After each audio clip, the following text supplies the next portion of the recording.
Brought to you by ITEL.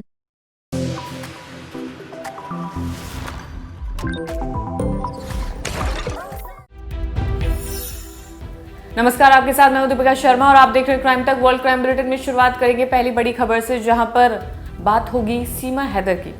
दरअसल सीमा हैदर कोई भी अब पहचान की मोहताज नहीं है। क्या पाकिस्तान, क्या भारत, हर जगह उन्हें हर कोई जानता है। लेकिन अब वो फिलहाल ग्रेटर नोएडा में अपने पति सचिन के साथ खुशहाल जिंदगी जी रही है, अपने बच्चों के साथ जिंदगी जी रही है।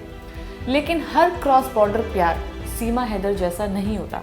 कुछ ऐसे प्यार भी होते हैं जिनकी कहानी सुनकर हैरान हो जाते हैं, परेशानी होती है। तो ऐसा ही मामला पाकिस्तान के इस्लामाबाद से आया है, जहां पर मुंबई से संबंध रखने वाली फरजाना बेगम, एक भारतीय महिला जिन्होंने 2015 में पाक के नागरिक से अबू धाबी में शादी की और बाद में पाकिस्तान आ गए, लेकिन अब वो अपने बच्चों की कस्टडी के लिए लड़ रही है। फरजाना ने कहा कि पाकिस्तान में प्रॉपर्टी के विवाद की वजह से मेरी और मेरे बच्चों की जिंदगी खतरे में है। ये मामला सामने आया जब वो महिला फरजाना अपने बच्चों के लिए कस्टडी का केस लड़ती हुई नजर आई, जहां पर वो ये कह रही है कि प्रॉपर्टी की वजह से उसके पति के बीच में और उसके बीच में इतना विवाद बढ़ गया है कि उनकी जिंदगी खतरे में है। और अगली खबर, ईरान ने इजराइल पर ड्रोन से अटैक किया, जिसके बाद इजराइल अभी भी शांत बैठा है। कई रिपोर्ट सामने आई जिसमें यह कहा गया कि इजराइल पर अमेरिका की तरफ से प्रेशर है, इस वजह से वो शांत है। कई रिपोर्ट्स में ये भी सामने आया कि इजराइल को ईरान के सामने कम आंका जा रहा है, इसलिए उसने अटैक नहीं किया। कई तमाम तरीके की बातें की गई, लेकिन इजराइल के प्रधानमंत्री बेंजामिन नेतन्याहू का बयान सामने आया जिसमें उन्होंने कहा कि उन्हें जो भी कदम उठाना होगा वो खुद सोच समझ कर उठाएंगे। देश के लिए जो भी फैसला लेना होगा वो खुद लेंगे। पीएम ने एक कैबिनेट बैठक में कहा कि इजराइल अपना फैसला खुद लेगा और अपनी रक्षा के लिए जो भी आवश्यक होगा वो खुद करेगा। नेतन्याहू की रिपोर्ट ब्रिटेन और जर्मनी के विदेश मंत्रियों के साथ हुई बैठक के बाद सामने आई है।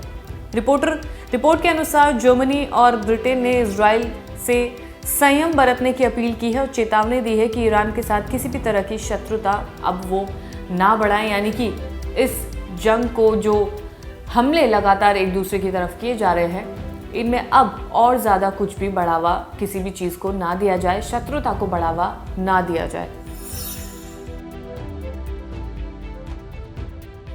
और अगली खबर, पाकिस्तान से भ्रष्टाचार के मामले में अडयाला जेल में बंद तहरीक-ए-इंसाफ के संस्थापक और पाकिस्तान के पूर्व प्रधानमंत्री इमरान खान का बयान सामने आया, जिसमें उन्होंने कहा कि उनकी बीवी यानी कि बुशरा बीबी को जेल में डालने के पीछे सीधे तौर पर पाकिस्तान के सेना प्रमुख का हाथ है, ऐसा उन्होंने आरोप लगाया है। इमरान की बेगम बुशरा भ्रष्टाचार के मामले में जेल में है। इमरान खान ने अडयाला जेल से ही सेना प्रमुख असीम मुनीर पर सिलसिलेवार कई आरोप लगाए। इमरान ने कहा कि मेरी बीवी को दी गई सजा में सीधे तौर पर जनरल असीम मुनीर शामिल हैं, क्योंकि जिस जज ने ये सजा सुनाई है उन्होंने कहा कि उन्हें ये फैसला लेने के लिए मजबूर किया गया था। यानी कि रिपोर्ट सामने आई है जिसमें कहा कि जज को मजबूर किया गया था ये फैसला लेने के लिए, जिसके बाद से बुशरा बीवी को जेल में डाला गया।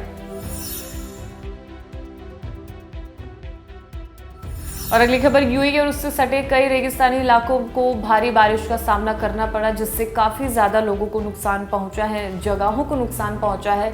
इसी के साथ एयरपोर्ट पर भी काफ़ी फ्लाइट्स को स्थगित किया गया। जो सबसे अच्छे शहरों में से माना जाता है दुबई, वो पानी पानी हो गया। ऐसे में एक वीडियो सामने आया है जिसमें देखा गया है कि दुबई का मौसम कैसे तेज़ी से बदला हुआ नजर आया। देखते देखते आसमान हरा हो जाता है। ऐसा भी कहा जा रहा है कि क्लाउड सीडिंग की वजह से, यानी कि आर्टिफिशियल बारिश की कोशिश के चलते दुबई को भारी बारिश की मार झेलनी पड़ी। और ये बारिश इतनी बुरी तरह हुई कि पूरे एयरपोर्ट पर फ्लाइट को रोका गया, सारी जगह पानी पानी नजर आया, जैसा कि इस वीडियो में भी आपने देखा होगा।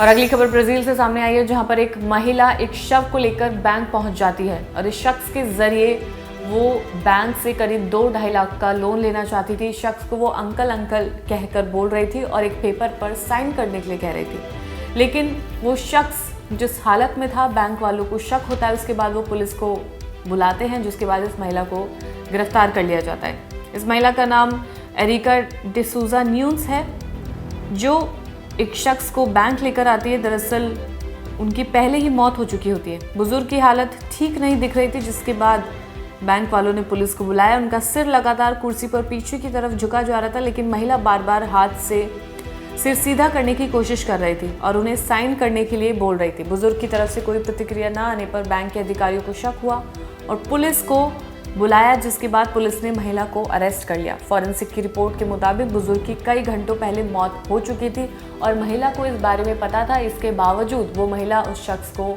शव को व्हीलचेयर पर रखकर बैंक लेकर आती है और उससे साइन कराने की कोशिश करती है, जिसके बाद महिला को पुलिस ने फिलहाल गिरफ्तार कर लिया है। अब फिलहाल इस वर्ल्ड क्राइम बुलेटिन में इतना ही। ताज़ा खबरों के लिए देखते रहिए क्राइम तक।